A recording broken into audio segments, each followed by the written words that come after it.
Halo Halo semuanya, semuanya. we are Skibidi Capital. Skibidi. Apa itu Skibidi? Capital, apa itu?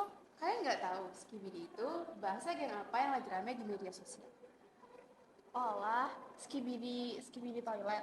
Ya benar sih, tapi Skibidi yang dimaksud di sini adalah perspektif atau pandangan orang terhadap sesuatu yang jelek atau buruk.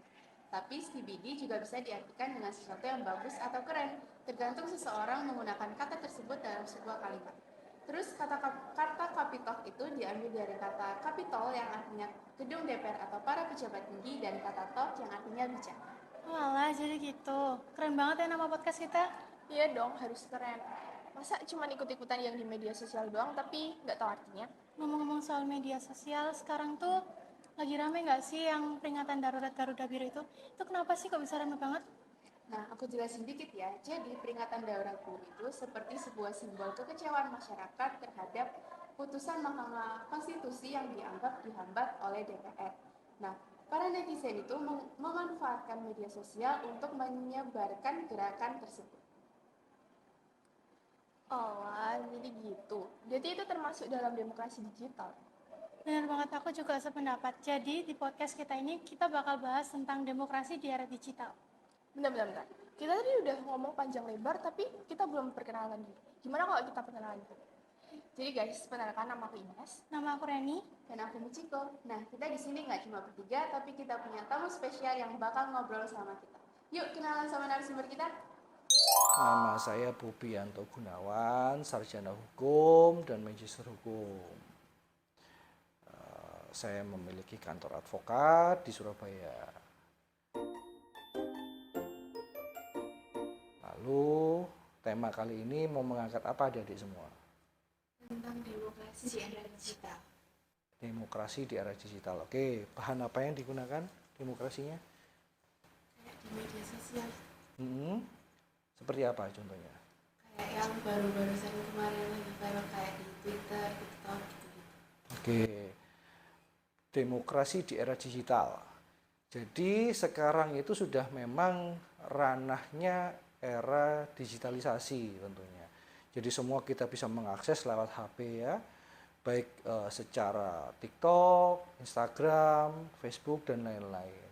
Cuman di dalam bersosial media sendiri itu kita harus berhati-hati karena ada undang-undang ITE yang ada di dalamnya. Jadi kita tidak boleh menghina orang, mempublikasikan data diri milik orang lain, sehingga kalau itu pun terjadi maka menjadi bumerang buat kita tentunya. Jadi dalam bersosial media, dalam berdemokrasi, kita memang wajib mengutarakan pendapat kita tentunya karena ada demokrasi di negara Republik Indonesia ini. Tetapi dalam berdemokrasi kita harus bisa membedakan, memilah dan memilih kalimat yang baik. Jangan seperti kata netizen pada umumnya sehingga menjadikan masalah buat diri kita sendiri. Lalu mau tanya apa lagi? Kan tadi Susuknya ngomong kalau Susuk itu kan pengacara. Mungkin sejak kapan Susuk jadi pengacara? Saya sudah menggeluti dunia praktisi advokat sudah 5 tahunan ya. Dalam jangka itu ya banyak hiruk pikuk dalam dunia advokat tentunya. Tanya, ikut ada kasus-kasus apa sih yang sering ditangani sama Susuk? Jadi dalam permasalahan itu banyak, baik pidana, perdata, itu banyak yang kita tangani tentunya. Jadi ada hak-hak yang orang miliki, itu kita membela hak orang tersebut. Contoh dalam beracara pidana, kita membela namanya hak terdakwa. Apakah terdakwa itu salah? Memang dinyatakan salah, tetapi mereka masih memiliki hak, yaitu secara normatif tentunya. Kalau memang ditemukan ada kesalahan. Kalaupun tidak ada kesalahan, maka kita wajib membela dan membuktikan siapa yang tidak bersalah dalam persidangan tersebut. Itu dalam konteks hukum pidana. Tetapi dalam hukum konteks perdata, maka ada namanya hak dan kewajiban. Ada namanya perikatan kedua belah pihak yang mungkin cacat tuan prestasi atau perbuatan melawan hukum dan lain sebagainya. Terus apa motivasi Susuk Kak? Ya, apa motivasi Susuk mau jadi pengacara sama menangani kasus-kasus itu? Jadi dalam motivasi kita menjadi praktisi advokat itu ada beberapa hal tentunya. Yang pertama, kita membela namanya sebuah kebenaran. Yang kedua, kita membela namanya hak-hak orang yang ditegakkan tentunya di situ. Jadi banyak masyarakat yang belum mengenal apa sih hukum yang sebenarnya itu dan bagaimana proses hukum dan bagaimana juga hak yang didapatkan. Karena banyak nih, apakah bisa nih dalam konteks kita mendapatkan sebuah namanya peradilan, apakah cukup di situ? Tentu ada panjatan yang lebih daripada itu. Tidak cukup dengan hukuman saja, tetapi ada namanya ganti rugi kalau memang ditemukan ada kerugian di situ. Nah, itu dasarnya kenapa saya jadi pengacara. Mungkin bisa diceritain sedikit pengalaman Yesus kayak dalam menangani suatu kasus gitu. Jadi kalau dalam dunia praktisi sendiri yang ditanyakan sama adik-adik itu berat sebetulnya jadi dunia pengacara ya. Kita juga kadang diancam orang, kita juga diintimidasi sama orang. Banyak konteks permasalahan yang kita hadapi. Tetapi di dalam undang-undang kita jelas, kita dinaungi oleh undang-undang sehingga kita dalam beracara kita dilindungi hak dan kewenangan kita. Tapi kalau ada orang oknum yang mengintimidasi, menekan dan sebagainya itu sudah wajar. Jadi pasti ada pelindung dari kayak kan suka dari kayak hak dan kewajibannya itu sendiri. Jadi nggak perlu takut kayak misalnya diancam atau gimana. Ya seharusnya begitu ya. Tetapi dalam beracara kalau kita memang tidak memiliki jati diri dan keberanian tentu ya semua orang akan mundur tentunya. Nah, tentunya akan takut. Itu manusiawi tentunya. Tapi kalau kita sudah mendedikasikan diri kepada dunia advokat atau pengacara, maka apapun yang kita hadapi wajib kita selesaikan. Jadi dalam pekerjaan susu ini susu banyak mendapatkan ancaman-ancaman gitu. Kalau dibilang banyak, hampir keseluruhan. Jadi contoh ada namanya tanah, kita banyak mengenal adalah mafia tanah. Dalam kasus judi juga banyak yang membackingi, banyak oknum-oknum yang di luar pada bersangkutan yang mengikuti perjudian itu juga ada banyak gitu. Sehingga intimidasi, penekanan sehingga ancaman itu seringlah kita hadapi. Tetapi kalau kita memang secara benar dan tegak lurus secara undang-undang, maka kita tidak perlu takut untuk itu. Kita percaya aja kan kita nggak melakukan kesalahan. Ya, secara undang-undang kita berlaku karena undang-undanglah yang mengatur dunia ini. Yang terpenting adalah di negara Republik Indonesia. Oke, buat tentang demokrasi era digitalnya nih, kan katanya Indonesia itu kan negara yang berdemokrasi. Menurut Cuk sendiri, apakah demokrasi di Indonesia itu udah diterapkan secara adil dan nyata? Tergantung dari sudut pandang mata kita yang dipakai dari mana. Ada yang mengatakan negara ini adalah negara demokrasi, tapi senyatanya tidak seluruh suara kita didengar oleh pemerintah. Jadi pro dan kontra selalu ada. Karena tidak selalu hak aspirasi kita didengar. Tetapi kembali lagi kalau kita sudah menyampaikan dan maksud dan tujuan kita, tentunya suara kita minimal didengar. Yang kedua, minimal ada pergantian regulasi. Yang ketiga, adanya namanya keadilan bagi seluruh rakyat Indonesia. Itu penting sekali. Itulah hak dan gunanya kita berdemokrasi. Tetapi jangan sampai yang seperti kemarin baru-baru terjadi, anak mahasiswa berdemokrasi merusak fasilitas negara, melemparkan benda tumpul dan benda tajam kepada aparatur negara, baik kepolisian, TNI, karena akan terjadinya perpecahan belah di situ yang seharusnya tidak dilakukan oleh anak mahasiswa. Itu sangat kita sayangkan dalam dunia konteks demokrasi di Indonesia yang seharusnya bisa kondusif, aman, menyampaikan aspirasinya, tetapi terpecah belah dengan adanya hiruk pikuk yang terjadi. Sangat kita sayangkan. Ngomong-ngomong tentang demokrasi, di masa Orde Baru kan juga masyarakat mengalami banyak tantangan kalau kita mau mengutarakan pendapat kita. Terus presiden juga yang dulu itu belum ada pemilu ya. Terus dari situ apa sih yang mendasari sehingga sekarang masyarakat itu bisa dengan bebas mengutarakan pendapatnya. Terus adanya pemilihan umum juga. Terus apa sih yang alasan masyarakat Indonesia itu menjadi lebih leluasa untuk bicara pendapat? Kalau menyatakan orde baru, berarti era kepemimpinan setelah Presiden Bapak Soeharto tentunya.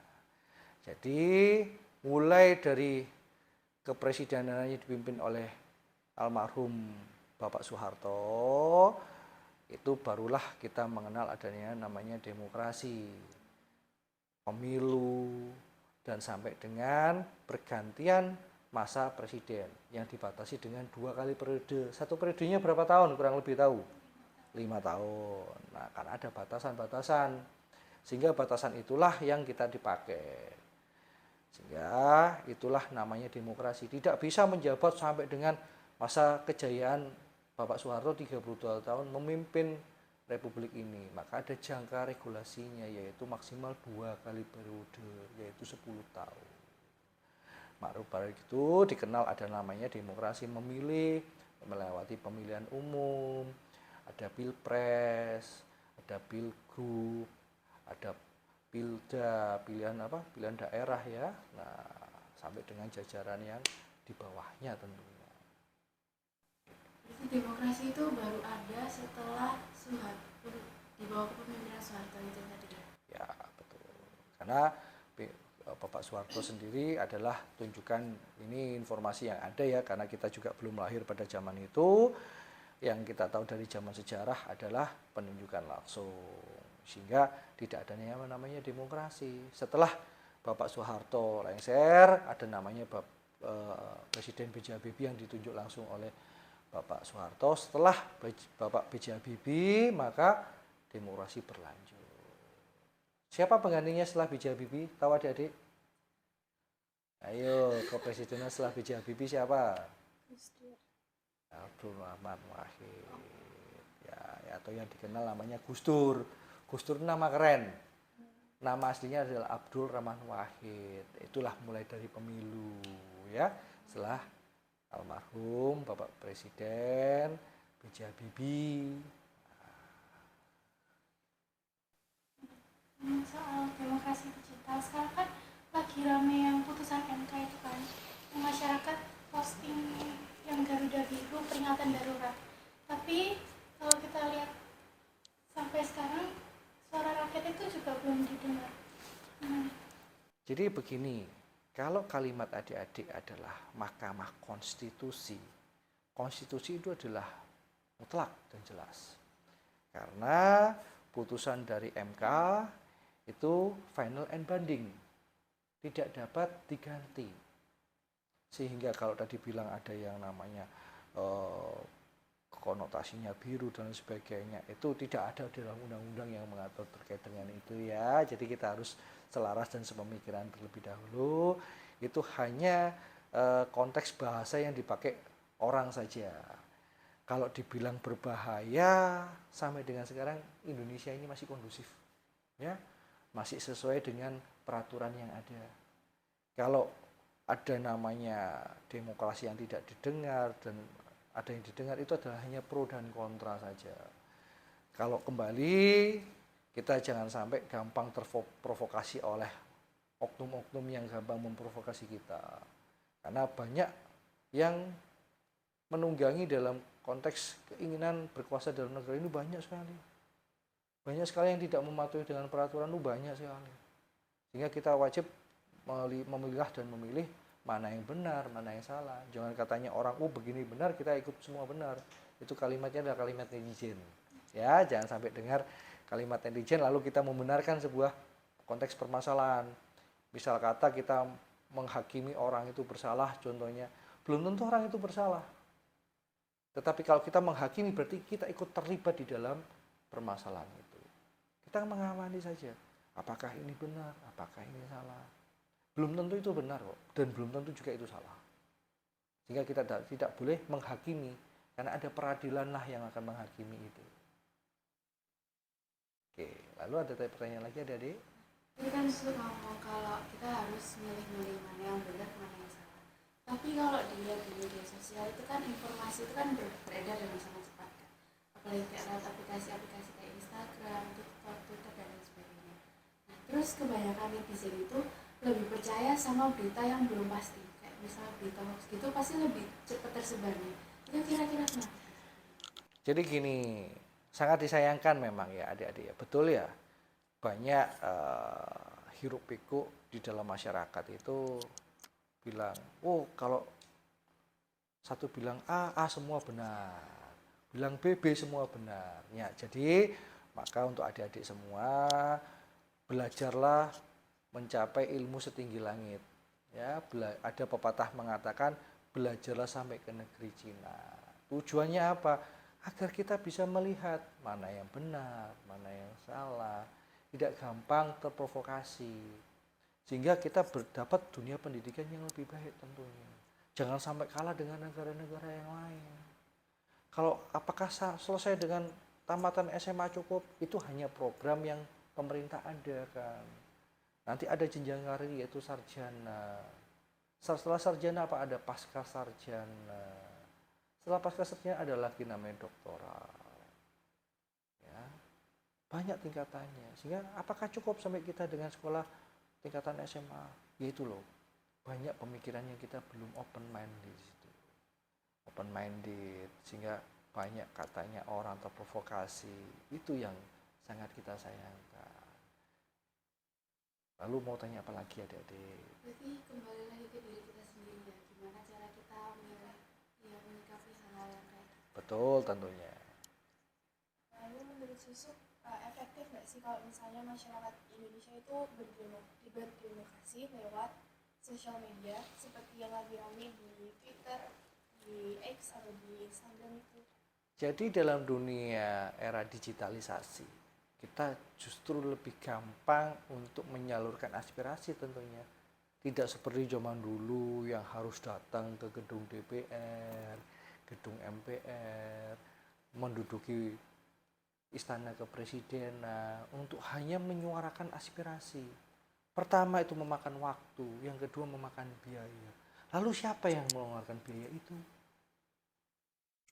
Ya kan? Pasti ada yang menungganginya. Karena kembali lagi, apakah diri kita sendiri membiayakan untuk aspirasi itu? Tentu tidak. Nah, kita sangat sayangkan di sana.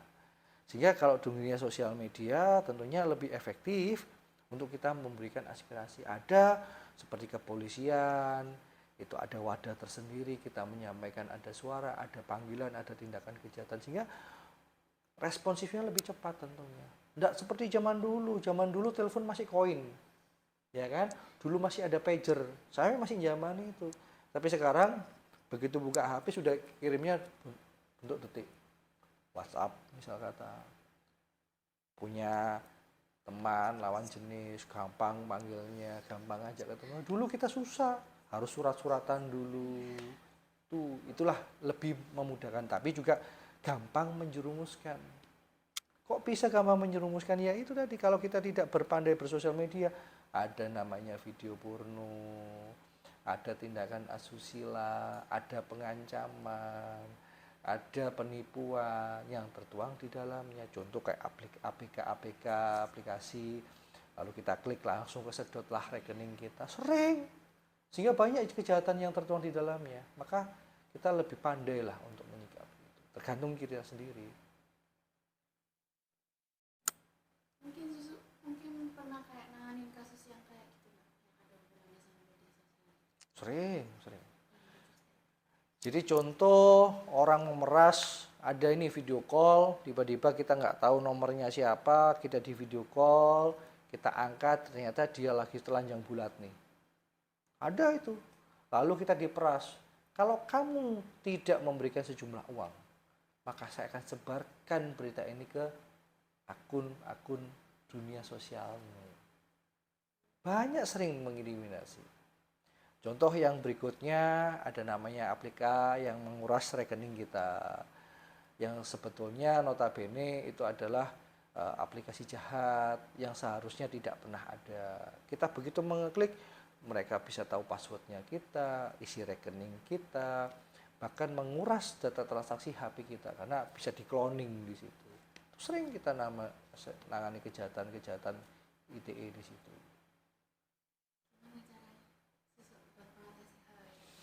Tentu kita akan berlapor kepada kepolisian tentunya karena ini adalah hak wewenang mutlak pihak kepolisian Republik Indonesia untuk membongkar, menguak dan memproses bagaimana alur proses kepolisian. Karena ini adalah sudah tindak pidana kejahatan Undang-Undang ITE, teknologi.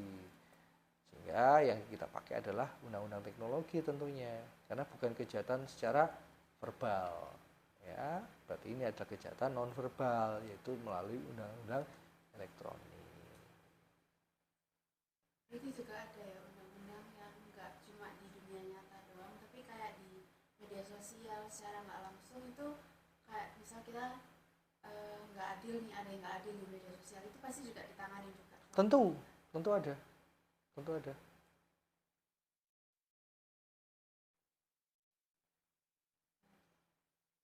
Ada pertanyaan apa lagi Adik-adik? Kan di media sosial kan juga banyak berita-berita bohong juga kan. Terus banyak juga masyarakat yang gampang banget termakan sama berita-berita tersebut, terus malah jadi ngejudge suatu pihak atau suatu partai politik. Terus selain kita belajar tinggi, selain kita open minded, apa sih tips dan trik yang bisa kita terapkan di kehidupan kita biar kita nggak gampang termakan sama berita-berita bohong? Oke, jadi kalimat yang bagus buat adik-adik ya. Jadi saran dari kami atau dari saya, bagaimana kita tidak memakan adalah termakan atau gosip yang sudah beredar atau ada campur tangannya politik di sini atau ada partai-partai yang menunggangi. Contoh kayak ada yang memberitakan bahwa kasus ABCD itu adalah tidak benar kan begitu. Sehingga kita gampang melihatnya. Satu, kita bisa lihat dari dua versi, apakah betul, apakah tidaknya. Kita bisa melihat situasi dan kondisi yang ada. Kalaupun tidak ada terpengaruhnya sama kehidupan kita, tidak ada kepentingan sama kehidupan kita sehari-hari, kita tidaklah perlu berkomentar di situ.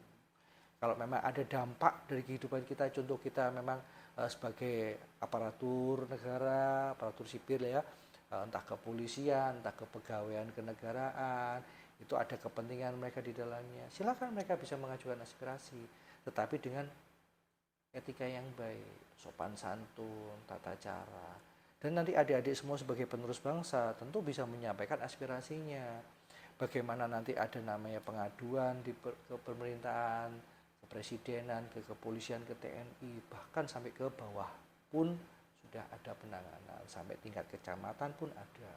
Sehingga kalau memang aspirasi adik-adik semua tidak didengar, maka bisa jenjangnya langsung naik ke atas, sehingga dapatlah mereka hukuman atas tidak mendengarkan aspirasi dari warganya. Nah, kembali lagi yang tadi adalah saran saya, berhati-hatilah dalam bersosial media, melihatlah sesuatu dengan sudut pandang yang berbeda. Jangan melihat sudut pandang yang sama sehingga kita membenarkan kalimat atau pernyataan di sosial media itu tadi. Kalaupun kita bisa seperti itu, kita akan memakan hak orang lain. Kita akan berprasangka buruk kepada orang lain. Dan kalimatnya adalah mungkin dalam bahasa Islamik adalah menzolimi orang lain. Itu saran dari saya. Jadi berhati-hatilah dalam bersosial media. Jadi selagi hal itu nggak merugikan kita lebih baik nggak usah ikut-ikutan daripada kita. Ya tentunya sarannya seperti itu. Karena kita harus melihat kehidupan kita, bagaimana kita bisa mengubah hidup kita, bukan bagaimana kita mengubah negara. Tentu kita tidak perlu memikirkan negara karena ada yang memikirkannya lagi. Ngomongin soal anak muda gitu, kan waktu itu yang akhir-akhir ini yang mau pemilu itu kan ada anak yang udah umur 17 tahun tapi dia karena dia nggak mau memilih, takut salah memilih, dia milih untuk lebih baik dia nggak usah buat KTP dulu supaya dia nggak ikut pemilu itu. Oke. Jadi begini, setiap warga negara Indonesia yang sudah cakap usia harus memiliki kewarganegaraan, kependudukan yaitu KTP. Kalau dalam konteks pemilihan umum, kita tidak dipaksa oleh pemerintah untuk tidak memilih. Kita boleh golput di situ. Ya, karena kita kebimbangan, kita tidak percaya diri, boleh. Karena hak kita di situ. Tetapi alangkah untuk berbirokrasi, demokrasi, kita diwajibkan memilih untuk apa? Untuk perubahan di Indonesia. Meskipun kita tahu demokrasi di Indonesia banyak tumpang tindih, banyak kepentingan, kita tahu betul. Tetapi kembali lagi dengan hati nurani kita bisa memilih. Kalaupun tidak memilih, tidak apa-apa. Tidak harus memilih. Kita baca surat aja, oh nggak ada yang dicoblos atau dicoblos semua, boleh. Boleh. Karena hak kita itu memilih atau tidaknya. Biar tidak salah pilih ya dicoblos semua. Adil semua ya. Ya. Kalau takut memilih, takut nyoblos ya mending usah dicoblos, kertas kosong. Boleh itu. Itu adalah pemilihan demokrasi yang ada di Indonesia. Kalau tidak memiliki KTP untuk mengundur tidak memiliki KTP, saya rasa kurang bijak ya. Karena itu adalah identitas pribadi kita. Terus gimana sama kayak komentar-komentar jahat di video, kayak misal ada video yang tentang pemilu itu, terus di komentarnya itu ada netizen yang bilang jangan pilih ini, orangnya gini-gini. Terus akhirnya netizen yang lain itu juga sependapat kayak setuju sama orang ini tuh ternyata kayak gini. Dan akhirnya pemilu itu banyak yang lebih milih satu pihak daripada pihak yang ini karena gara-gara komentar yang ramai di media sosial. Ya itulah artinya kita provokasi ya, hati-hati ya. Kita lebih bijak lagi dalam sosial media, melihat situasi dan kondisi, apakah itu menguntungkan kita atau tidaknya. Kalau kita hanya bisa latah ya, melihat orang lain bilang, oh orang ini jahat, kita itu jahat, orang ini baik, kita itu baik, berarti kita tidak memiliki kemampuan berpikir yang baik. Atau dalam tanda kutip orang itu bodoh atau tidak pintar dalam sosial media. Kenapa saya bilang bodoh atau tidak pintar? Terbukti dengan adanya dia mengikuti omongan yang lain.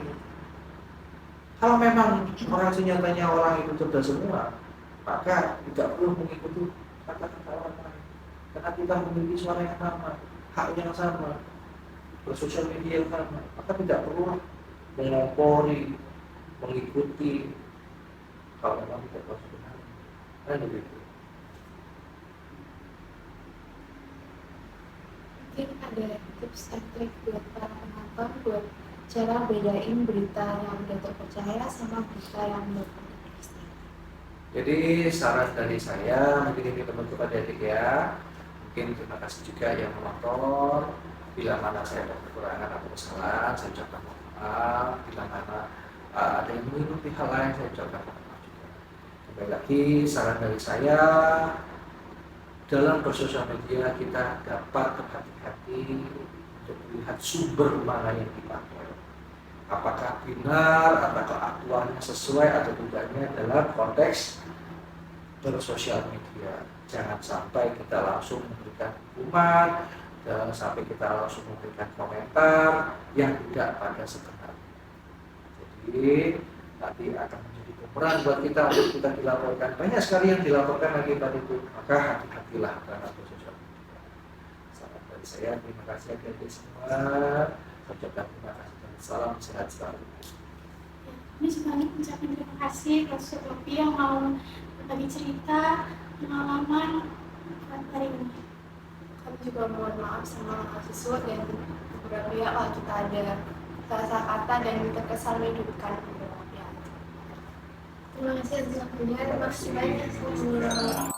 Oke guys, gimana? Lebih paham lagi kan tentang demokrasi di era digital? Nah, dari penjelasan yang sudah diberikan narasumber tadi, kita bisa menyimpulkan beberapa hal. Apa itu, Ciko? Nah, yang pertama, kalian harus bijak dalam bersosial media. Dan yang kedua, kalian nggak perlu ikut-ikutan dan jangan mudah terpengaruh pada sesuatu yang lagi viral.